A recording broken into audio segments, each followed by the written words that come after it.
People say, the new year is a new beginning. But true reinvention doesn't follow a calendar. It doesn't show up with fireworks. It doesn't scream or beg for attention. Real change starts in silence. It happens when you choose to rise. Without applause. You don't need to become someone else. You need a stronger inner operating system, one that holds steady.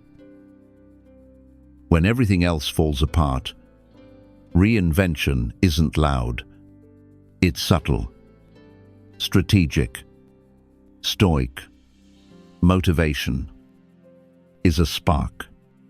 It burns bright but fades fast. The Stoics didn't wait to feel ready. They built principles, habits, a system for life, not to chase goals, but to become unshakable. Marcus Aurelius didn't need a hype video.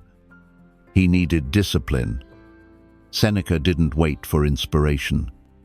He acted according to nature, reason, and virtue.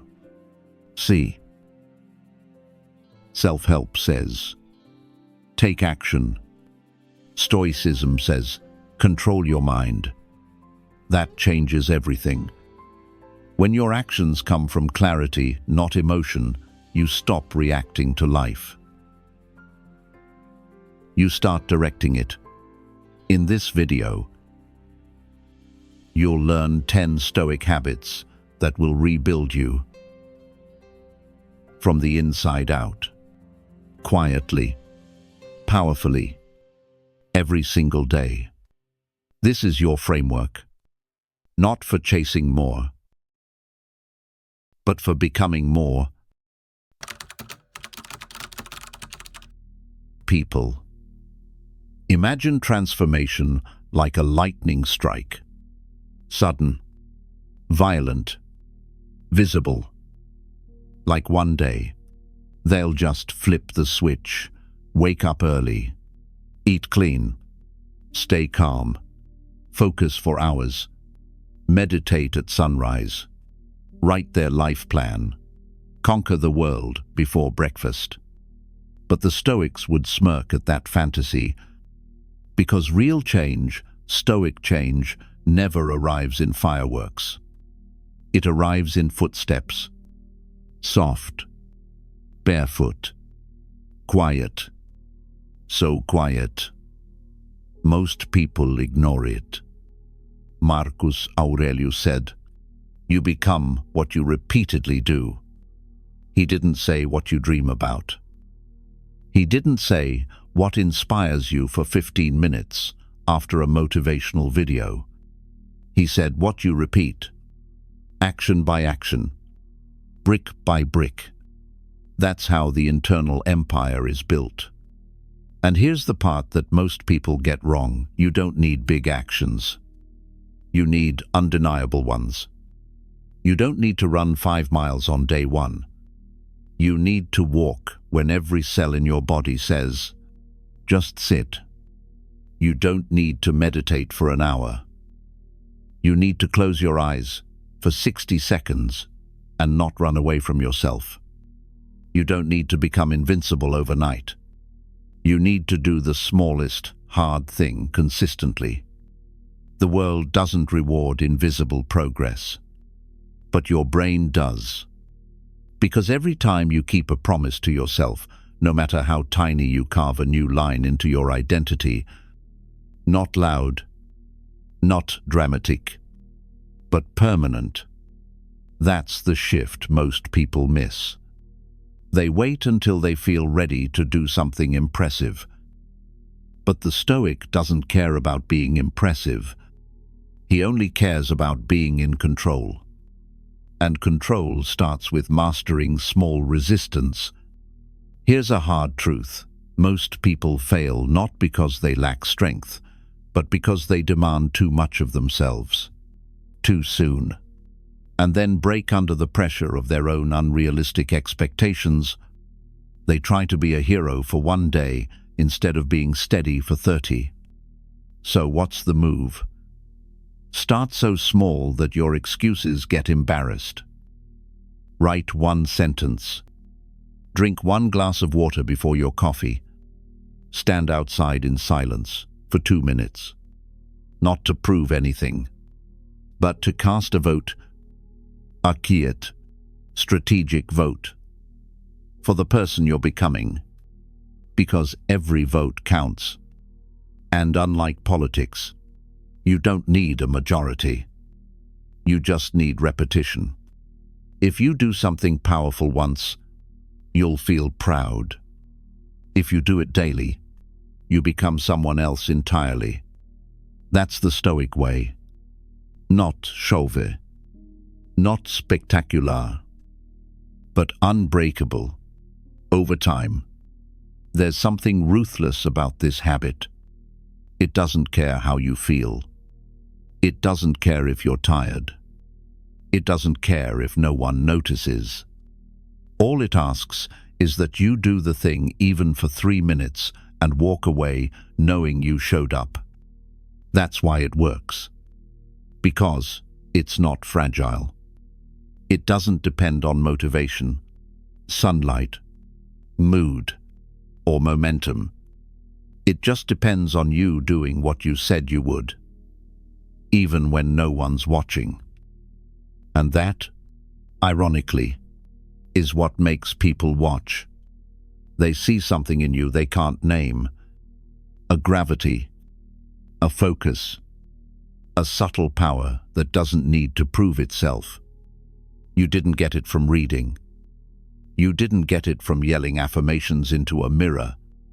You got it by brushing your inner world clean, one tiny motion at a time. That's the thing about still waters. They look calm, but underneath, they're carving through stone. So here's your edge.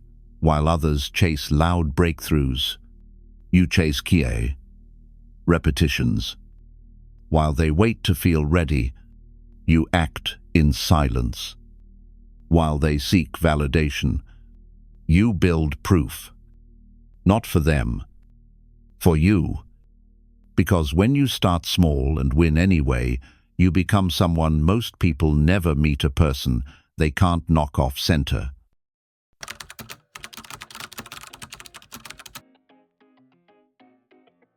Seneca once said, "We suffer more in imagination than in reality."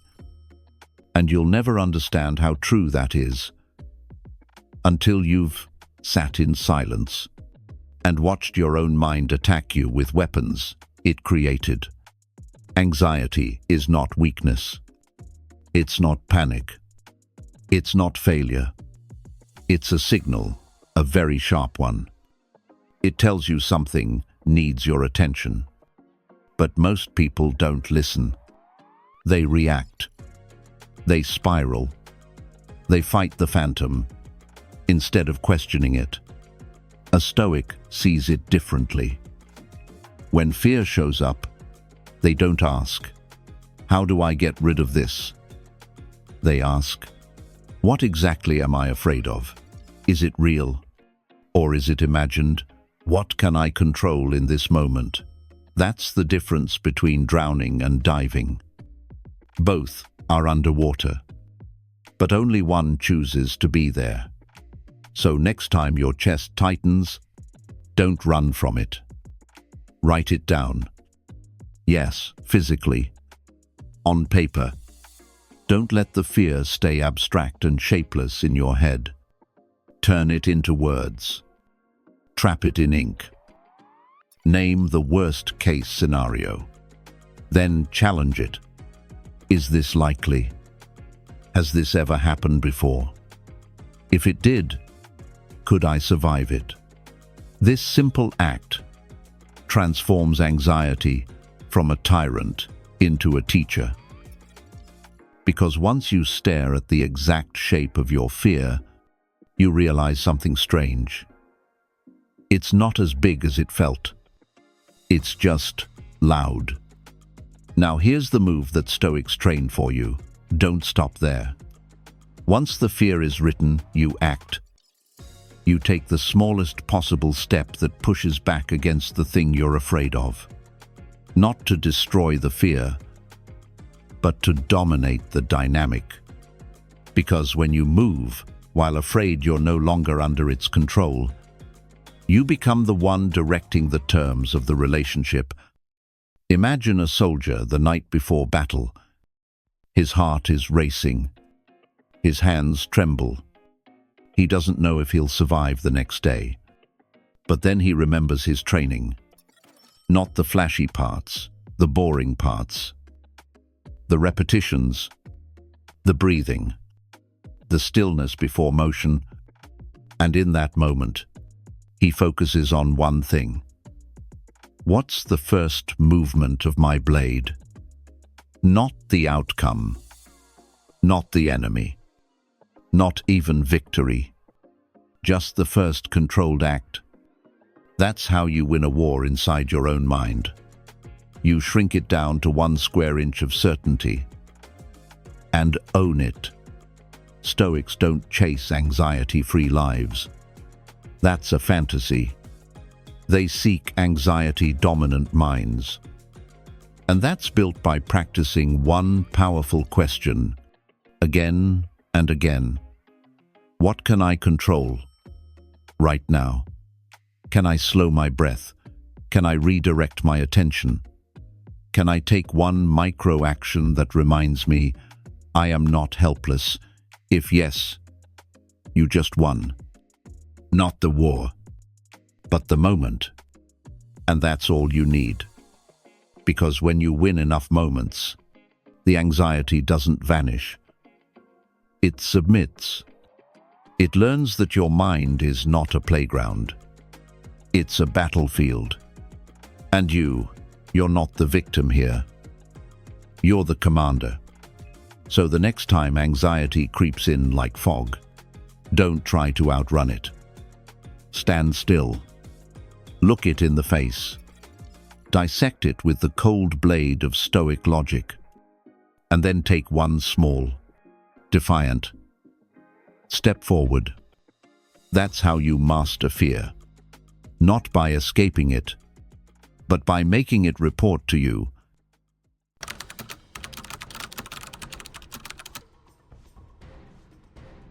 Routine isn't control. It's reflection. It's alignment. It's power in motion. People love the idea of routine. They search for it. Chase it. Try to build it like a fortress, believing that if every hour is scheduled, then maybe life won't feel so chaotic. Wake up at 5:00. Cold shower. Journaling. Read 10 pages. Drink lemon water.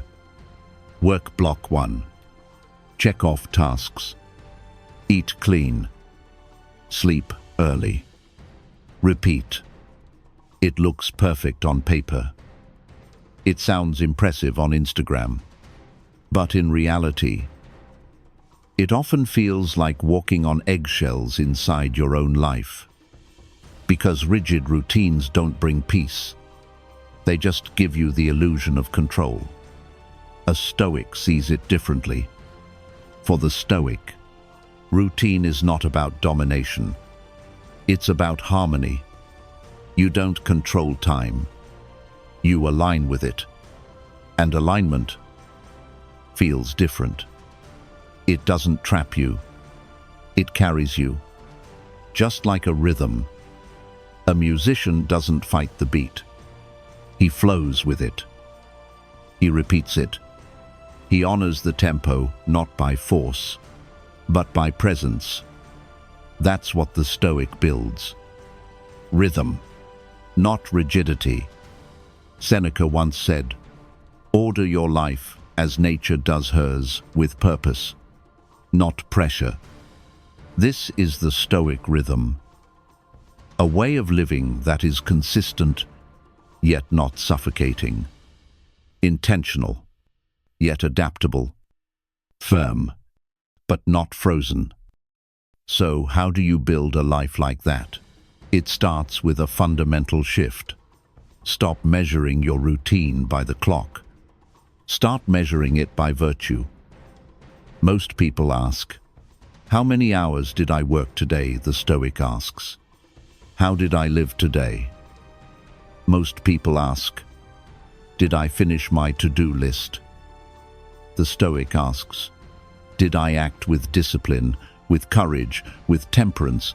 Here's the shift. You don't wake up and ask, "What should I do today?" You ask, "How can I act with virtue today?" That's the start of Stoic rhythm. From there, simplify. Forget the 47-task checklist. Forget the pressure to be productive. Instead, anchor your day with just 3 intentions. Daily. Intention. A guiding principle. 1 word. 1 phrase. 1 virtue. Today, I'll stay calm under pressure. Today, I'll speak less. Observe more. Top 3 wins, not busy work. Not filler. Just 3 things that, if done with quality and focus, move your life forward. Return point A, quiet check-in, midday or evening, where you ask, "Did I live in alignment with my intention?" That's it. That's the rhythm. No pressure to be perfect. Just a commitment to return. Return to virtue. Return to presence. Return to discipline. Modern Stoicism also understands energy. We don't all have the same internal clock. Some of us are sharpest at dawn. Others flow best at night. This is where you stop forcing your life into someone else's blueprint. Instead, you listen to your own cadence. This is your chronotype, your biological rhythm. And when you honor it, you stop fighting yourself. You begin to work with yourself, not against yourself. Rhythm is about knowing, when do I feel most focused? When does my mind need silence? When do I naturally slow down? And then you design your routine around that, not a generic ideal. Think of your routine like a bow. If you stretch it too far, tighten it too hard, it snaps. But if you hold the right tension, not too loose, not too tight, it becomes a weapon. Accurate, consistent, deadly. That's the Stoic routine. Not rigid, but refined. Not scheduled by the hour, but tuned to your values and your power. In this world of hustle culture, we confuse discipline with exhaustion. We think being disciplined means running on fumes, burning the candle from both ends, never resting, never adjusting. But that's not discipline. That's self-abandonment. A Stoic doesn't abandon himself for results. He honors rhythm. He protects energy. He serves his values, not his schedule. Let me give you an example. Imagine a day that starts not with panic, but with presence. You wake up and sit in stillness for just 90 seconds. You breathe. You ask one thing: what would it look like to act with integrity today? Not for show, not for success, but for virtue. And then, your day flows from there. Not perfectly, not rigidly, but with an underlying beat. You write, you train, you reflect, you fail, you return. You speak with calm. You stay grounded under pressure. You pause before reacting. Not because a checklist told you to, but because you're in rhythm with yourself. That's what Stoic cadence feels like. It's not always loud. It's not always impressive. But it's undeniably strong. It builds presence. It restores control. It grounds identity. And over time, this rhythm becomes harder to break. It becomes internal. Even when life throws chaos, even when people fail you, even when things fall apart, your rhythm continues. Because it's not dependent on circumstance. It's rooted in who you choose to be. So, no. The Stoic doesn't obsess over routines. He builds rituals. He builds return points. He builds powerful rhythms that keep him aligned when the world loses its beat. And in a world of noise, that rhythm becomes your silence. In a world of pressure, that rhythm becomes your power. Let your routine be like water flowing, not forcing. Let your day be like music pulsed, not panicked. Let your virtue be the drum beat, and everything else will find its time. The Stoic doesn't dominate his schedule. He moves with it. Like a silent warrior in rhythm, unshakable, calm, dangerous in his consistency.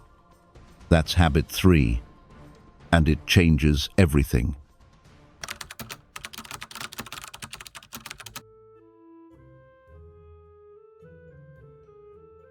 No man is free who is not master of himself. Seneca didn't just write that for philosophers. He wrote it for warriors. And make no mistake, if you're fighting a bad habit, you're already in battle. Not with the world, but with the small, subtle loops that silently steal your power. Here's the thing about bad habits. They don't show up like monsters. They come as comforts, as relief, as just this, once, but over time, they begin to shape who you are when no one is watching. That's why Stoicism doesn't treat habits lightly. It treats them as architecture for the soul. Marcus Aurelius reminded himself constantly, stop drifting.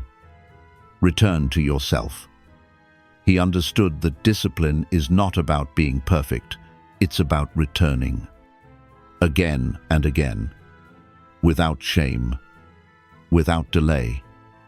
So how do we actually reclaim ourselves from these habits that numb us, distract us, or sabotage our highest potential? It starts with one word: awareness. Most bad habits operate in the shadows. They're triggered not by thought, but by environment, mood, impulse. You reach for your phone. You scroll without purpose. You eat without hunger. You say yes when you mean no. Not because you're weak, but because the habit got there first. So the Stoic response is not to hate the habit, it's to see it clearly. And the best way to do that, name the trigger. Every habit begins with a cue, a spark that sets the loop in motion. Is it boredom? Stress? Loneliness? Fatigue? A certain time of day? A specific environment? Write it down. Literally. Not in your head on paper. Because the moment you name the pattern, you start breaking its power. Once the trigger is clear, you don't remove the habit, you replace it. The Stoics never said, don't feel anything. They said, don't be controlled by it. So when a trigger hits, you don't suppress, you redirect. Example: if scrolling your phone is a reaction to stress, Replace that impulse with a 3-minute breathing ritual. If overeating is a response to boredom, replace it with movement, even a short walk. But this only works if you're brutally honest about the why behind the habit. And here's where Stoic imagination becomes your ally. Use a tool called negative visualization. Imagine this. It's 5 years from now. You haven't changed. You've kept this habit. What does your life look like? What have you lost? What strength has been drained? What relationships have suffered? What version of yourself never fully came alive? Feel that. Not to guilt yourself, but to ignite urgency. The Stoics didn't use imagination to dream about castles in the sky. They used it to prepare, to see clearly, to cut through illusion. Seneca practiced this every day. He would imagine loss, pain, discomfort, not to become fearful, but to become free. Because if you've already visualized the worst, you no longer flinch. You act. Here's what's radical. Breaking a bad habit doesn't require some grand internal revolution. It just requires micro-mastery. One decision. One trigger interrupted. One, return to your values. And you do it again tomorrow. And again the next day. That's the Stoic way. Not overnight change, but daily recovery. Marcus wasn't perfect. He said so himself. You have power over your mind, not outside events. Even he, the Emperor of Rome, had to remind himself to stay on course, to return, to realign. That's what makes you powerful. Not flawlessness, but relentless return. You become dangerous the moment you reclaim that power, because then you're no longer controlled by cravings. You're guided by clarity, and from that clarity, your new habits begin to form, not from guilt, but from vision, from the man you're choosing to become.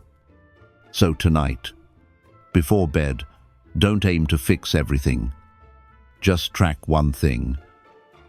What was your biggest trigger today? How did you respond? What could you do differently tomorrow? Then breathe. You're not behind. You're building. Not a perfect self, but a powerful one.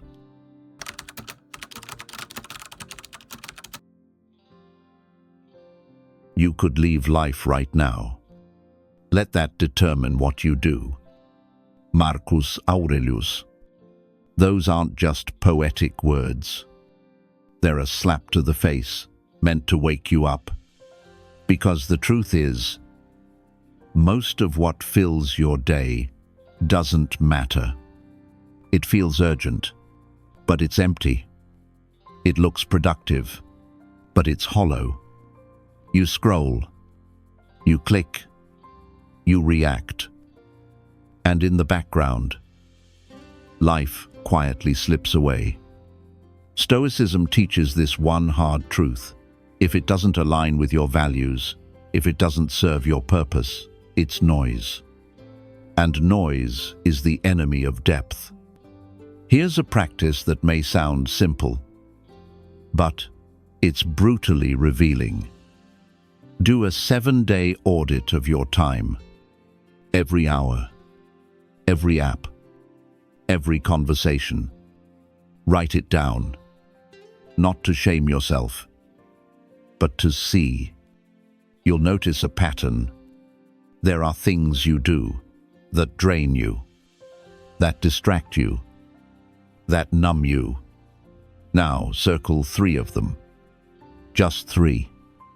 And ask, what would my life look like if I removed these completely? This isn't productivity advice. It's about honor. living with presence, saying no to what's meaningless so you can say yes to what's sacred. That's where the sacred time zone comes in. It's not a fancy term. It's a shield, a Stoic shield. 1 hour every morning. No phone, no noise, no reacting. Just writing, reflecting, and intending. Even 30 minutes is enough. This is where your inner compass resets. You don't need apps. You don't need hacks. You need clarity and the courage to protect it. Marcus lived in the palace of an empire, but every morning he returned to a journal. He reminded himself of death, of virtue, of focus. And we reach for our phones before we even reach for our thoughts. Here's the deeper layer. Your mind isn't just distracted. It's addicted to stimulation. What Stoicism called noise, we now call dopamine loops, endless scrolls, binge watching, notifications. Digital Stoicism is the modern battlefield. It's not just about deleting apps. It's about drawing a mental line. This space is mine. This hour belongs to something higher. So when you wake up tomorrow, don't start with what the world wants from you. Start with what you want to stand for. Close the apps. Open your mind. Protect the silence that gives your life direction. Because meaning doesn't shout. It whispers. And you can only hear it when the noise is gone.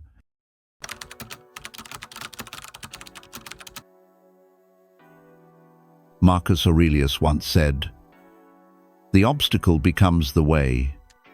It's not just a quote.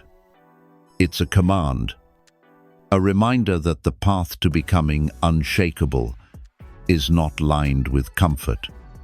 It's paved with discomfort, chosen intentionally. See, most people avoid discomfort like a plague. They flinch at awkward conversations. They hide from hard decisions. They procrastinate on anything that threatens their ego. But a Stoic doesn't run. A Stoic walks toward discomfort. Not because they enjoy pain, but because they know growth hides inside it. Let's be clear, this isn't about reckless suffering. It's about controlled challenges. You start small. You choose your edge. And then you step just past it. Talk to a stranger. Take on the task you've been avoiding. Say no when your instincts scream yes. Every act of controlled discomfort is a rep for your inner strength. Here's a powerful mindset to anchor this challenge by design. Every month, set one discomfort goal. Not random, not chaotic, strategic. It could be speaking up in meetings, waking up before dawn, or doing that one thing that makes your stomach tighten, but your spirit whisper, "It's time." Then, track it. Make discomfort visible. Because what you track, you grow. And here's where it shifts. You're no longer reacting to discomfort. You're leading yourself into it. Like a warrior choosing the battlefield. Like a sculptor shaping character with every strike. Even Marcus, Emperor of Rome, didn't live in luxury. He woke early, trained hard, Saturday with his own fears, and still moved forward. Because he knew you can't upgrade your soul in a comfortable chair. And here's a simple weekly ritual to build this habit. Every Sunday night, write down one thing. Just one. That makes you slightly uncomfortable. Something you usually avoid. Then do it before Friday. Not for the outcome, but for the inner power that rises each time you don't back down. That's how you build Stoic steel. Not all at once, but rep by rep, week by week, edge by edge.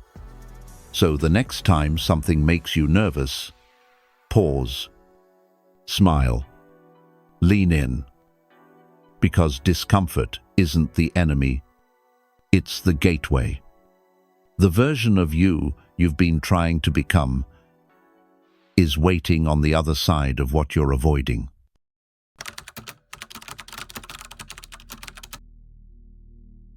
Associate with those who make you better.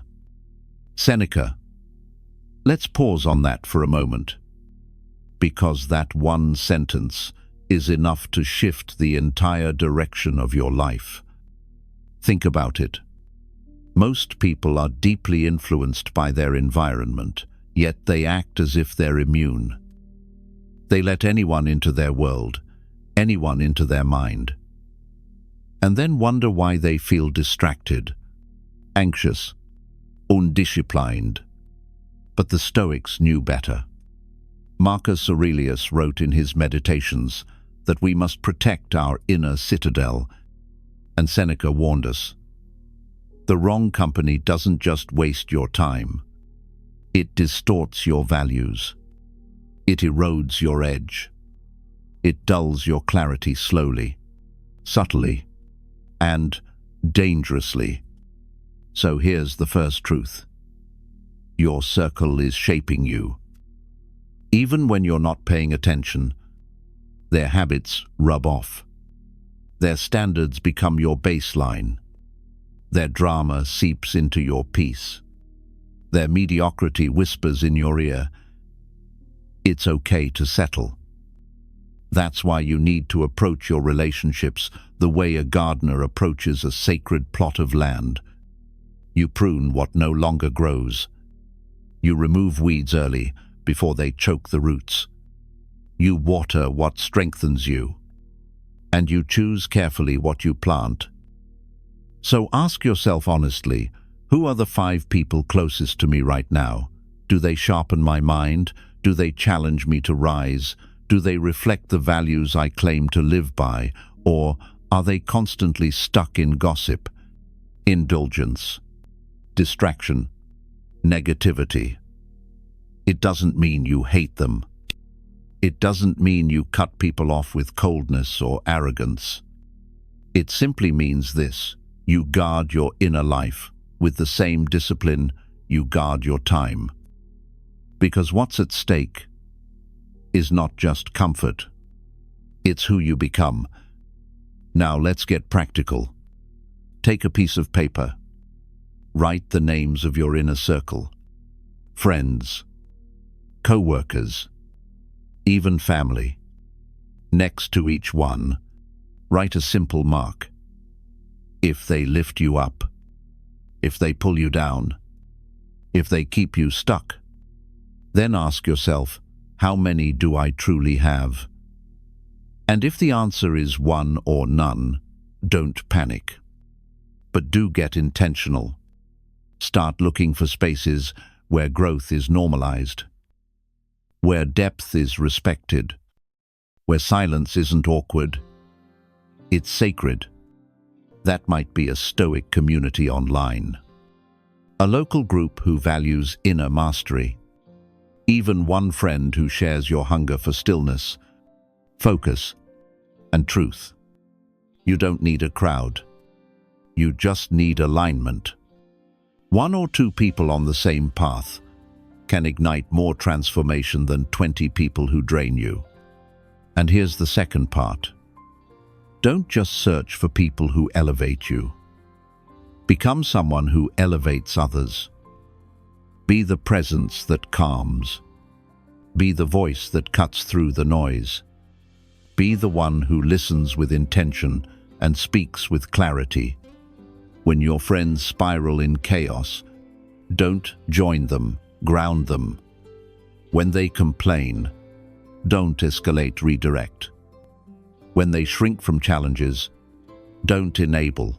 Remind them who they are. You become a living anchor, and over time, people will gravitate toward your gravity. Not because you're loud, but because you're solid. That's the essence of Stoic friendship. Not just company, but accountability. Not just shared laughter, but shared values. Not just being liked, but being made better. And don't forget this. You are not just curating your circle for today.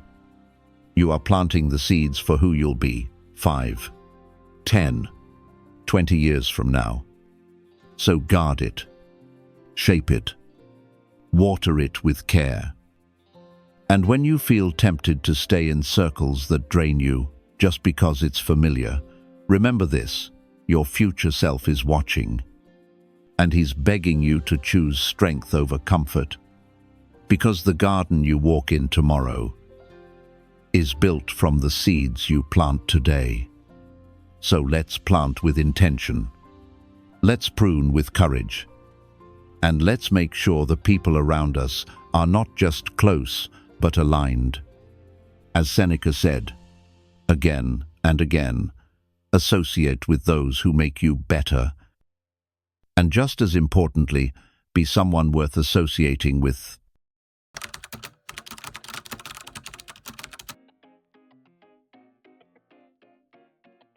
Observe constantly that all things take place by change. Marcus Aurelius' change is not the enemy. It's the essence of life. The Stoics didn't just accept change, they expected it. Because to fight change is to fight the universe itself. It's to argue with what already is. And that's a losing battle. But here's the real danger: not change itself, but the way most people react to it. They panic. They cling. They collapse. Because somewhere along the way, they built their identity on what they have, instead of who they are. And when those external pieces shift, a job ends, a relationship breaks, a role changes, they don't just lose something, they lose themselves. But the Stoic path offers another way. Akietir, stronger way.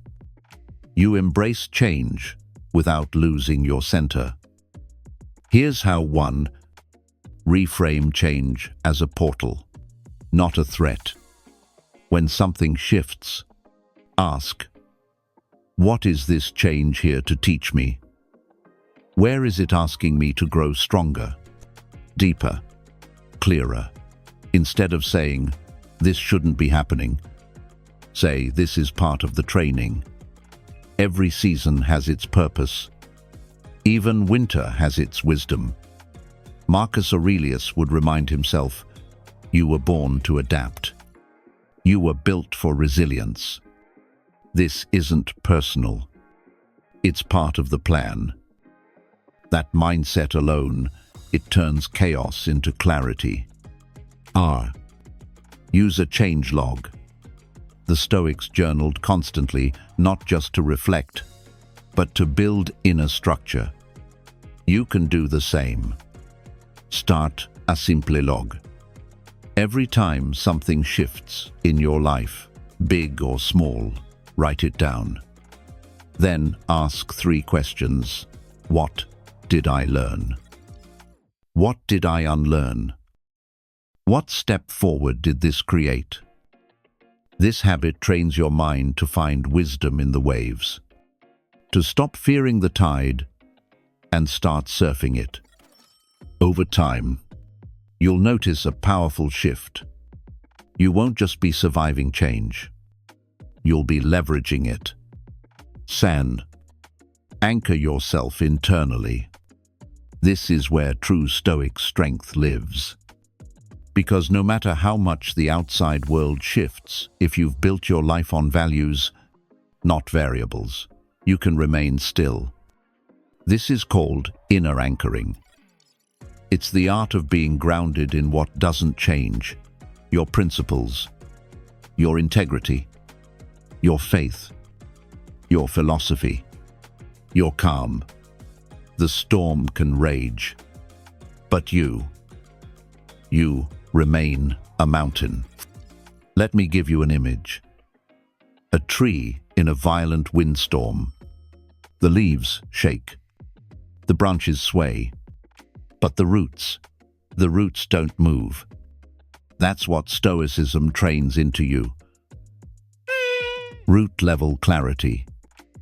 So when life pulls you in directions you didn't expect, when doors close, plans crumble, people leave you, don't fall apart. You realign. You return to the root. You remind yourself, I am not this situation. I am not this outcome. I am the one who responds with strength and clarity. That is unshakable power. So if you're in a season of transition, if things feel uncertain, unstable, unsteady, let this be your reminder. Change is not your enemy. Confusion is not failure. And discomfort is not a sign that something's wrong. It's a signal, a sacred pressure, an invitation to refine what cannot be taken away. So stop gripping what's falling apart and start building what lasts. As Marcus wrote, observe constantly that all things take place by change, and accustom yourself to consider that the nature of the universe loves nothing so much as to change what is, and to make new things like it. Embrace change, but stay rooted in the unchanging. That's how you evolve, without ever losing who you truly are.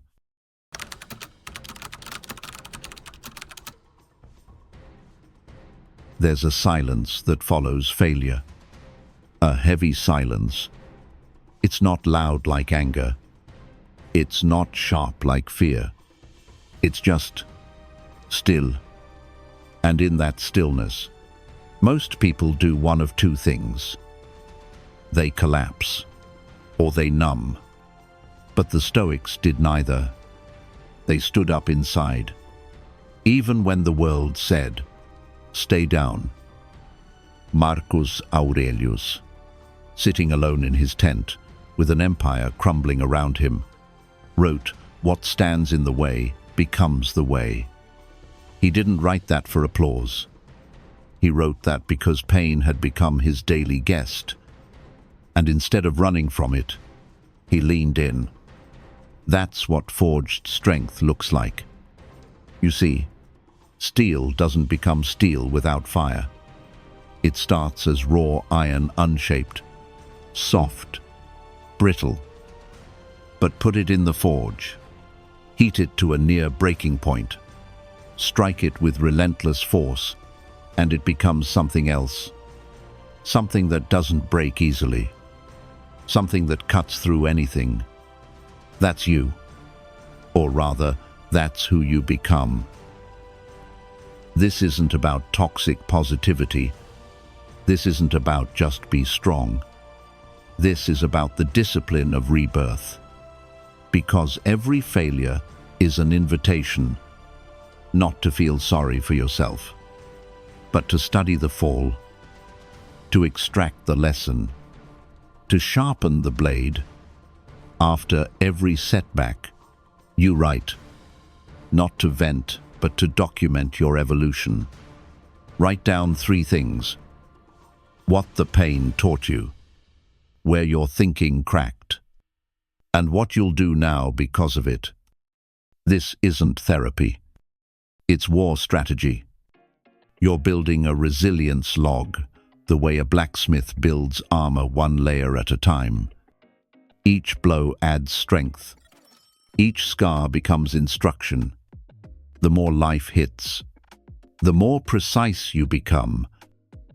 And over time, something strange happens. You stop fearing the fire because you realize you are the fire.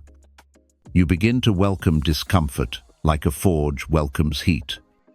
You learn to see adversity not as proof of weakness, but as the proving ground for future power.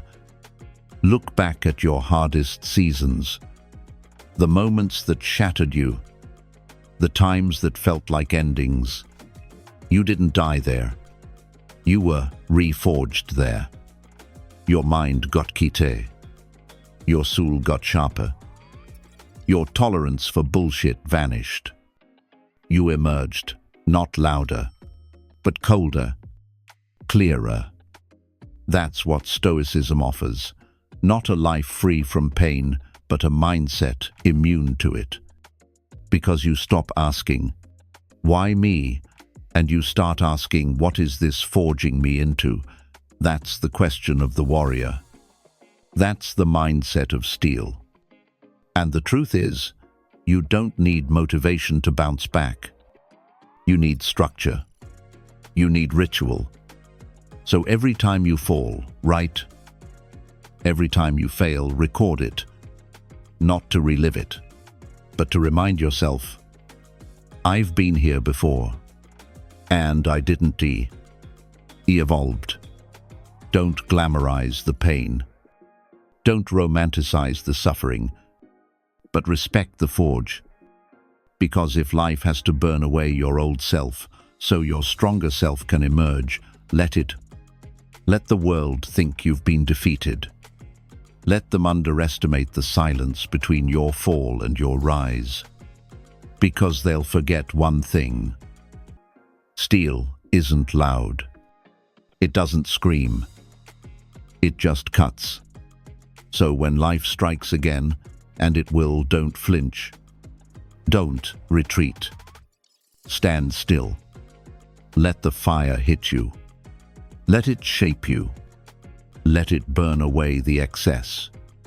And then step out of the forge. Sharper. Stronger. Quieter. And let your presence do what your words never could. Prove that you've become unbreakable.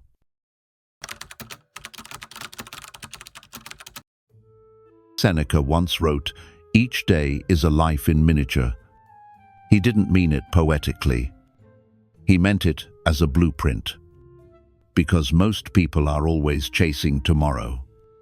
The big win, the big transformation, the big moment that proves they've made it. But the Stoic doesn't chase. He builds. Quietly, precisely, daily. He doesn't live for the climax. He lives for the correctness of the current moment. That's the difference between someone who feels lost at 40 and someone who's been found since 18. It's not luck. It's daily alignment. Because when you see each day as its own complete life, you stop waiting. You stop postponing meaning, and you start living with a kind of elegant urgency. Not frantic, not pressured, just present.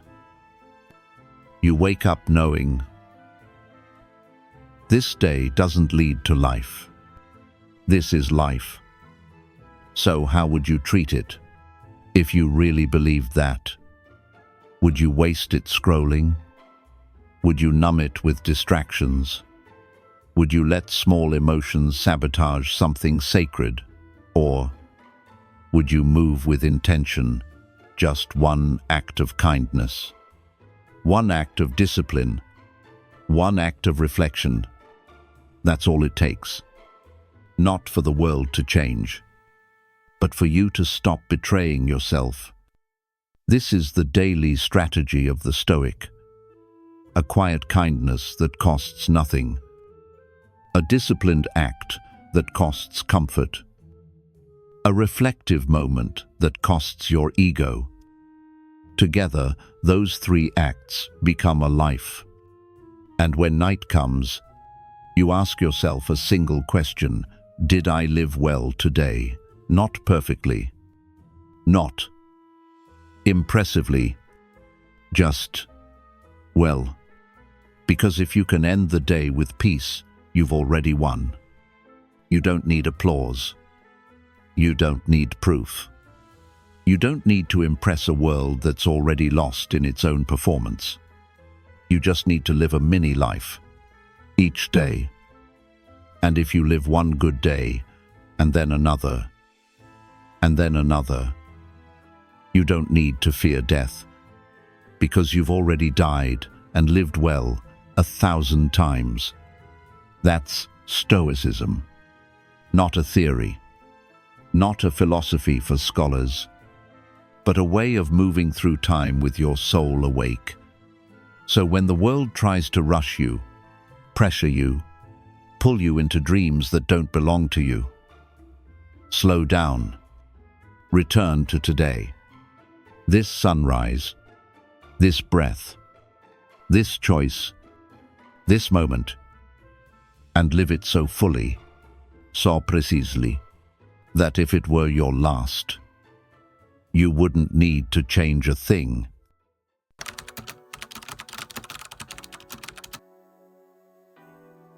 So here you are. 10 habits, 10 pillars, 10 silent revolutions happening inside you with no need to scream, no need to rush, no need to prove. This is what Stoicism really offers. Reinvention without noise. Transformation without the performance. Progress without the panic. You're not rebuilding your life overnight. You're realigning it one small act at a time. With clarity, with strength, with stillness. And if you're still watching, it means you've felt the weight of chaos before. And you're choosing a different kind of power now. Not loud power, not performative toughness, but the kind of power that doesn't flinch under pressure. The kind that doesn't collapse when things change. The kind that stays rooted, even in storms. That's what these 10 habits are. Tools for your mind. Armor for your emotions. A blueprint to reinvent without ever losing yourself. Because you're not here to become a new person. You're here to become the most precise version of who you already are, but without the fear, the noise, the doubt. So here's your challenge. Which Stoic habit will you start this week? Drop it in the comments. Declare it. Not for likes, but for alignment. And if you're ready to go deeper into the art of emotional detachment, power in silence, and building an inner life that no one can invade, then don't miss the next video, How to Become Emotionally Unreachable. The quiet Stoic power. It's not about isolation. It's about building something no one can manipulate. Your real life begins when you stop chasing noise and start practicing stillness. I'll see you there.